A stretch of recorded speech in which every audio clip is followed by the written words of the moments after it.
সুলাইমান হাদি নামে একজন ব্যক্তিকে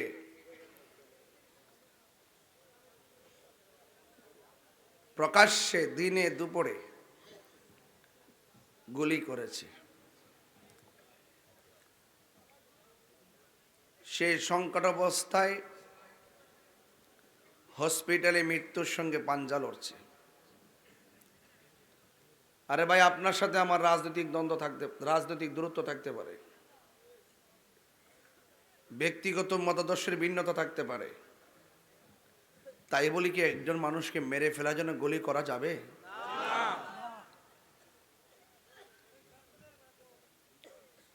আমি অত্যন্ত মর্মাহত হয়েছি, অত্যন্ত মর্মাহত হয়েছি। আমি মর্মাহত হয়েছিলাম পুবাইলের মসজিদের ইমাম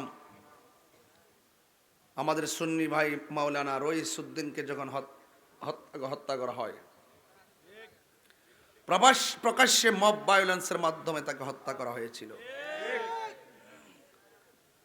ওই সময় যদি হত্যাকারীদেরকে দৃষ্টান্তমূলক শাস্তির আওতায় আনা হতো, আজকে এই সুলাইমান হাদির উপরে প্রকাশ্য মেরে ফেলার জন্য গুলি করতে পারতো না। আমি এটার তীব্র নিন্দা জানাই। প্রত্যেকটা খুন বড় নির্মম।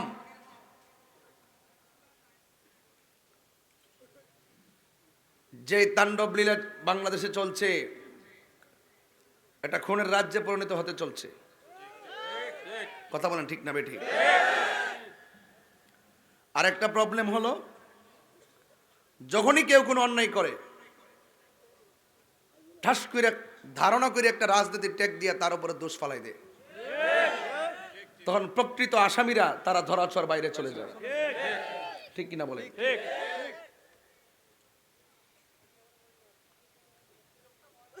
প্রশাসনকে আমি দৃষ্টি আকর্ষণ করছি, আর ইন্টারিম গভর্নমেন্ট যে কোন তালে আছে আমি নিজে জানি না। মানুষ মরল গায়ে লাগে না, দেশ গেলে গায়ে লাগে না, সারা দুনিয়ার গাড়ি ঘোড়া ভাঙ্গে আগুন লাগাইলো তাদের গায়ে লাগে না। এইভাবে কি দেশ চলতে পারে? মতাদর্শের ভিন্নতা হলেই কি গুলি করতে হবে? মতাদর্শের ভিন্নতা হলেই কি তাকে মেরে ফেলতে হবে? প্রত্যেকটা মানুষ অনিরাপদে ভুগতেছে, প্রত্যেকটা মানুষ নিরাপত্তাহীনতায় ভুগতেছে। প্রশাসনকে বলবো, আপনারা ঘুরে দাঁড়ান। আপনারা প্রশাসনকে যে যাই বলুক না কেন, আপনারা যে নিরুপায় সেটা আমরা বুঝি। যারাই ক্ষমতার মস্তদে বসে তাদের ইশারায় আপনাদেরকে চলতে হয়। আপনারা ঘুরিয়ে দাঁড়িয়ে যান, আপনারা বলুন কেউ ক্ষমতায় আসবে, কেউ ক্ষমতা যাবে, আমাদের প্রশাসনকে স্বাধীন করে দেন। যারা এই সমস্ত ন্যাক্কারজনক ঘটনা ঘটবে, কোনো ইশারায়, কোনো লবিংয়ে, কোনো তদবিরে ওই সমস্ত অপরাধীরা বেঁচে থাকতে পারবে না, অপরাধীরা পালায়ে থাকতে পারবে না। কথা বলেন ঠিক না বেঠে? যদি আইনের প্রয়োগ না হয়, আজকে আমাকে, কালকে আরেকজনকে, কথা বলেন ঠিক কিনা?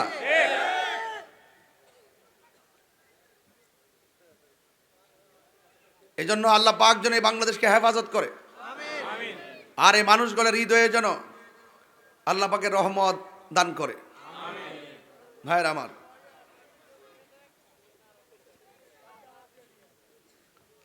আহলুস সুন্নাত ওয়াল জামাত লক্ষ্য করছে যে বাংলাদেশে রাজনৈতিক অস্থিরতা বিরাজ করছে, এরপর জনজীবন অতিষ্ঠ হয়ে পড়েছে। এই জন্য আহলুস সুন্নাত ওয়াল জামাত এখন রাষ্ট্রের হাল ধরা প্রয়োজন হয়ে মনে পড়েছে। ঠিক না বেঠিক? এই জন্য আমরা রাজনৈতিক সংকট দূর করণার্থে, সার্বভৌমত্ব সুরক্ষায় এবং সম্প্রীতি জোরদার করতে আহলুস সুন্নাত ওয়াল জামাতকে এগিয়ে আসতে হবে। আর আহলুস সুন্নাত ওয়াল জামাতের কাছে দেশ এবং জাতি নিরাপদ। কথা বলেন ঠিক না বেঠিক? যাই হোক, শুরুতেই আপনাদের খেদমতে জানতে চাই, আল্লাহর হাবিব সাল্লাল্লাহু আলাইহি সাল্লামের মর্যাদা বাড়িয়েছেন কে? নবীর পক্ষে থাকলে শান মান কি বাড়ে না কমে?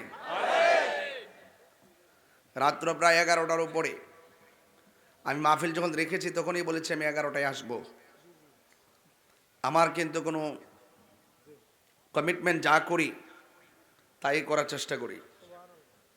চেষ্টা করি। আগামীকাল দিনের বেলা কোথায় যাব জানেন? নীলফামারী হেলিকপ্টারে। রাত্রে কোথায় মাহফিল করবো জানেন? আপনাদের কুমিল্লা। এরপরে কোথায় করবো জানেন? বরিশং। ওই নীলফামারী, আবার আইসা কুমিল্লা, বরিশং, দুইটা।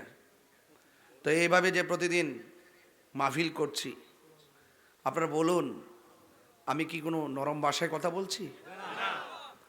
আপনি কি মনে করেন যে অন্য জায়গায় গেলে কি আমি মিলাদ কিয়াম ছেড়ে দিব?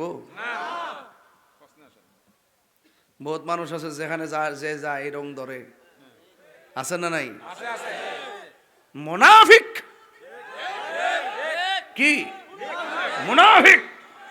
এই মুনাফিকদের সাথে আহলুস সুন্নাত ওয়াল জামাতের কোনো সম্পর্ক।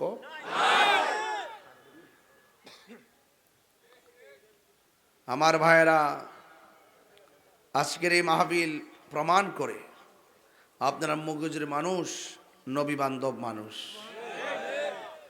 হাজার হাজার মানুষ আপনারা ওয়াজ শুনছেন। বলেন ইজ্জতের মালিক কে? হায়াতের মালিক কে? মৌতের মালিক কে? আল্লাহ রাব্বুল আলামিন একদিন এই পৃথিবীটাকে শেষ করে দিবেন। বলুন এই পৃথিবীটা সাজিয়েছে কে? এত সুন্দর আসমান, এত সুন্দর জমিন, সব কি হয়ে যাবে? ফান হয়ে যাবে, ফান, শেষ হয়ে যাবে। যিনি ছিলেন, তিনি আছেন, তিনি থাকবেন।